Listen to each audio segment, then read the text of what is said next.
एक अस्त्र जो भूमि को बंजर बना सकता है, वो अस्त्र जिसे देवता भी थर थर कांपते हैं। क्या आप उस हथियार के बारे में जानते हैं जिसके लिए ऋषि दधीचि को अपना शरीर त्यागना पड़ा, या वो अस्त्र जिसे स्वयं इंद्रदेव ने कर्ण को दिया था? आज हम आपको ऐसे ही 9 शक्तिशाली हथियारों के बारे में बताने जा रहे हैं जिनका जिक्र हिंदू धर्म में किया गया है, तो वीडियो को लास्ट तक जरूर देखें। आज अगर दुनिया के सबसे खतरनाक हथियार की बात करें तो सबसे पहले नाम आता है परमाणु बम का, जो कई पीढ़ियों को एक साथ बर्बाद कर सकता है। जबकि आज से हजारों साल पहले हिंदू धर्म में ऐसे ऐसे अस्त्रों का जिक्र है जो ना सिर्फ एक पीढ़ी बल्कि पूरी सृष्टि को नष्ट कर सकते थे। ये अस्त्र ना तो लोहे के बने थे, ना ही तांबे के, बल्कि ये तप, मंत्र और देवताओं की शक्ति से बने थे, जिन्हें हासिल करने के लिए रुपयों की नहीं बल्कि सच्ची निष्ठा और घोर तपस्या की जरूरत पड़ती थी। ये महज अस्त्र नहीं थे बल्कि प्राचीन शक्ति का प्रतीक थे, जिन्हें एक नहीं अनेकों बार अधर्म का नाश करने के लिए इस्तेमाल किया गया, कभी भगवान द्वारा तो कभी इंसानों द्वारा।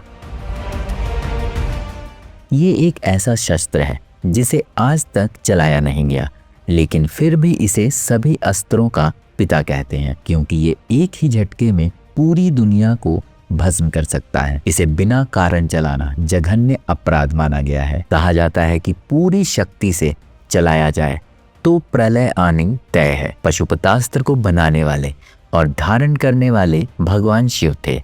हालांकि महाभारत काल में अर्जुन ने वर्षों की कठिन तपस्या के बाद शिवजी को प्रसन्न किया और शिवजी ने ये अस्त्र अर्जुन को दे दिया। हालांकि धर्म ग्रंथों की माने तो पशुपतास्त्र महान तपस्वी और धर्मात्माओं को ही मिलता था। आज से पहले शायद ही आपने वासावी शक्ति अस्त्र का नाम सुना हो, लेकिन ये सबसे शक्तिशाली और दुर्लभ दिव्य अस्त्रों में से एक है, जिसे सिर्फ एक बार इस्तेमाल किया गया है। जब महाभारत का युद्ध अपनी निर्णायक स्थिति में था, तब यह अस्त्र देवराज इंद्र का है। वासावी शक्ति इंद्रदेव की सर्वश्रेष्ठ और अंतिम दिव्य शक्ति मानी जाती है। ये कोई सामान्य हथियार नहीं बल्कि देवताओं की संचित ऊर्जा का स्वरूप था, जो इंद्रदेव ने महाभारत युद्ध से पहले कर्ण को दिया था। दरअसल कर्ण भगवान सूर्य के पुत्र थे, इसलिए जन्मजात ही उनके शरीर पर सोने से जड़े कुंडल कवच थे। लेकिन कृष्ण जानते थे कि कर्ण अगर कुंडल कवच के साथ युद्ध में उतरे तो पांडवों का हारना तय है। इसलिए उन्होंने इंद्रदेव को ब्राह्मण का भेष बनाकर कर्ण के पास भेजा ताकि वो कर्ण से उनका कुंडल कवच दान में मांग लें। सूर्यदेव ने इस चाल के बारे में अपने पुत्र को पहले ही बता दिया था, लेकिन कर्ण का एक सिद्धांत था, दान मांगने वाला कभी खाली नहीं जाना चाहिए।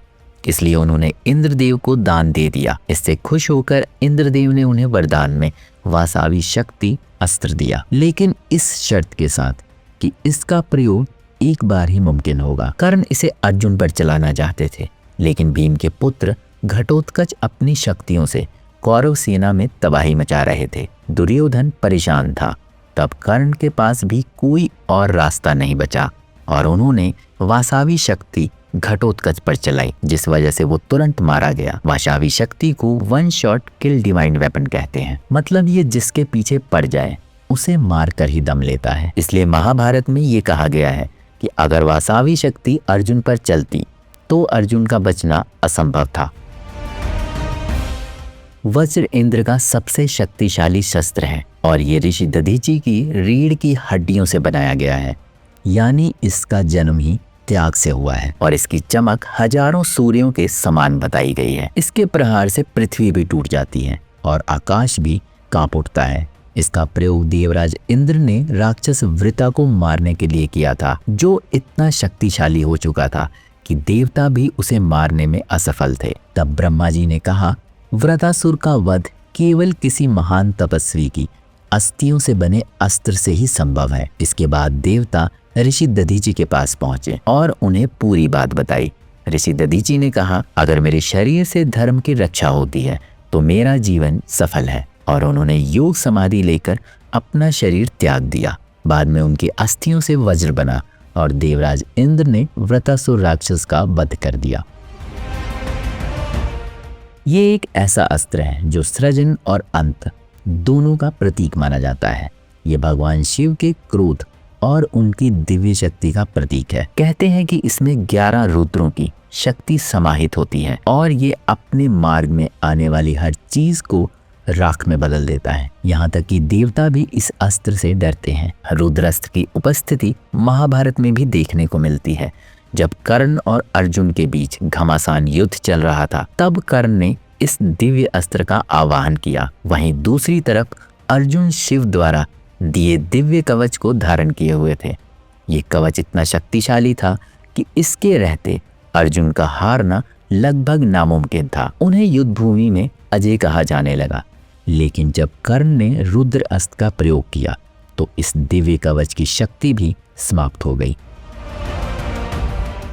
इसे ब्रह्मास्त्र का हायर वर्जन कहा जाता है क्योंकि ये ब्रह्मास्त्र से भी 4 गुना ज्यादा शक्तिशाली है। इसकी शक्ति और विनाश की कला अद्वितीय है और इसे बनाने वाले थे ब्रह्मदेव। मान्यता है कि ये जहाँ गिरता है वहाँ बारिश नहीं होती, बल्कि इसे छोड़ते ही आसमान झुलसा देने वाली आग से घिर जाता है। ये भूमि को पूरी तरह से बंजर कर देता है, जिससे 50 ब्रह्मा वर्षों और 150 ट्रिलियन मानव वर्षों तक जमीन बेजान रहती है। ब्रह्मशिरा अस्त्र को पवित्र मंत्रों के जाप से एक्टिव करना पॉसिबल था और इसे एक घास के तिनके से भी छोड़ा जा सकता था। भगवान विष्णु और श्री कृष्ण के इस शस्त्र का जिक्र तमाम हिंदू ग्रंथों और महाकाव्यों में किया गया है। ये वो अस्त्र है जो कभी अपने लक्ष्य से चूकता नहीं है। ये अपने टारगेट को निस्तो नाबूद करने के बाद ही वापस आता है। ये गोल आकार का शस्त्र है जिसमें 108 तेज धार वाली धारियां या ब्लेड जैसे होते हैं, जो किसी का भी सर कलम करने से लेकर मजबूत से मजबूत पर्वत को भी बेधने की शक्ति रखते हैं। जब इसे छोड़ा जाता है तो ये कुछ ही पलों में लाखों योजन की दूरी तय कर लेता है और रास्ते में आने वाली हर चीज को नष्ट कर देता है। इसे रोकने की शक्ति सिर्फ भगवान विष्णु के पास है और ये उनके हाथ में धर्म की रक्षा की प्रतीक के रूप में स्थापित है। भगवान कृष्ण ने सुदर्शन चक्र का प्रयोग शिशुपाल के वध के लिए किया था, जब उसने बार बार धर्म का उल्लंघन किया। तीसरा, त्रिशूल। भगवान शिव और माँ दुर्गा का प्रमुख हथियार है त्रिशूल। ये सिर्फ एक हथियार नहीं है, बल्कि सृष्टि, स्थिति और विनाश का प्रतीक है, जिसकी हर भुजा का महत्व है। ये भूतकाल, वर्तमान और भविष्य तीनों को दर्शाता है। शिव को महाकाल कहा जाता है, जो समय के तीनों रूपों से परे है। वहीं इसकी तीनों भुजाएं सत्व, रजस, तमस यानी शुद्धता, ज्ञान और क्रिया से जुड़ी हुई हैं। इसकी शक्ति इतनी प्रबल होती है कि शत्रु चाहे कितना भी शक्तिशाली क्यों ना हो, त्रिशूल का वार झेल नहीं सकता। ये किसी भी चीज को बेधने की ताकत रखता है।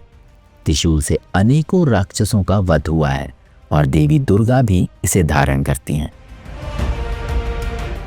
हिंदू धर्म के सबसे भयावह और निर्णायक अस्त्रों में से एक है ब्रह्मास्त्र, जो ब्रह्मांडीय ऊर्जा से लैस एक दिव्यास्त्र है। ब्रह्मास्त्र तप और मंत्र से बना है। इसे किसी धातु से नहीं, बल्कि ब्रह्मा के तेज से रचा गया है। अस्त्र को चलाने और वापस लेने के लिए विशेष मंत्रों का ज्ञान होना बहुत जरूरी है। इसलिए कहते हैं कि जिसे ब्रह्मास्त्र का ज्ञान है वही उसका स्वामी है, क्योंकि ये एक हथियार पूरी पृथ्वी का एक भाग नष्ट कर सकता है। इससे बारिश भी रुक सकती है, भूमि बंजर भी हो सकती है और पीढ़ियों तक जीवन नष्ट भी हो सकता है। यूं तो ये कई देवी देवताओं के पास पहुंचा और इसका उपयोग महाभारत काल में हुआ, जब अश्वत्थामा ने गुस्से में पांडव वंश को नाश करने के लिए ब्रह्मास्त्र छोड़ा, तो अर्जुन ने उसे रोकने के लिए प्रति ब्रह्मास्त्र छोड़ा। इस तरह 2 ब्रह्मास्त्र आमने सामने आ गए और दुनिया संकट में पड़ गई। तब महर्षि व्यास और नारद ने बीच में हस्तक्षेप किया और अर्जुन ने अपना अस्त्र वापस ले लिया, जबकि अश्वत्थामा ने इसे उत्तरा के गर्भ की तरफ मोड़ दिया। हालांकि कृष्ण ने उत्तरा और उसके गर्भ की रक्षा की। कर्ण को भी ब्रह्मास्त्र का ज्ञान था, लेकिन युद्ध में वो इसका मंत्र भूल गए। नारायणास्त्र भगवान नारायण का है, मतलब भगवान विष्णु का। इसी वजह से इसे नारायणास्त्र कहते हैं। ये धर्म की रक्षा और अंधकार के नाश के लिए बनाया गया था, लेकिन ये किसी धातु से नहीं बना, बल्कि विष्णु की चेतना धर्म की शक्ति और वैकुंठीय ऊर्जा से उत्पन्न हुआ है। भगवान विष्णु के अलावा कृष्ण और अश्वत्थामा के पास भी नारायणास्त्र था। अश्वत्थामा को नारायणास्त्र चलाने की आज्ञा जरूर मिली थी, लेकिन उनका इस पर पूरा नियंत्रण नहीं था। पर फिर भी युद्ध के 15वें दिन अश्वत्थामा ने इसे चलाने की कोशिश की, जब उन्हें ये पता चला कि गुरु द्रोणाचार्य को पांडव सेना ने धोखे से मार दिया है। हालांकि तब पांडवों की सूझबूझ और कृष्ण की मदद से पांडवों को इस शस्त्र से कोई नुकसान नहीं हुआ। हालांकि इसे वापस लेने का कोई मंत्र भी नहीं है, बल्कि धर्म से ही इसे कंट्रोल किया जा सकता है। इसलिए जब अश्वत्थामा ने इसे छोड़ा, तब कृष्ण के कहने पर सभी ने शरण ली और अस्त्र खुद ब खुद शांत हो गया। तो ये थे हिंदू धर्म में दर्ज कुछ शक्तिशाली हथियार। आप इनमें से किसके बारे में और क्या जानते हैं, कमेंट करके ज़रूर बताएं। वीडियो पसंद आए तो लाइक शेयर करके चैनल को सब्सक्राइब कर लें और बेल आइकन दबाना बिल्कुल ना भूलें। मिलता हूँ अगली वीडियो में एक नए टॉपिक के साथ। तब तक के लिए नमस्कार।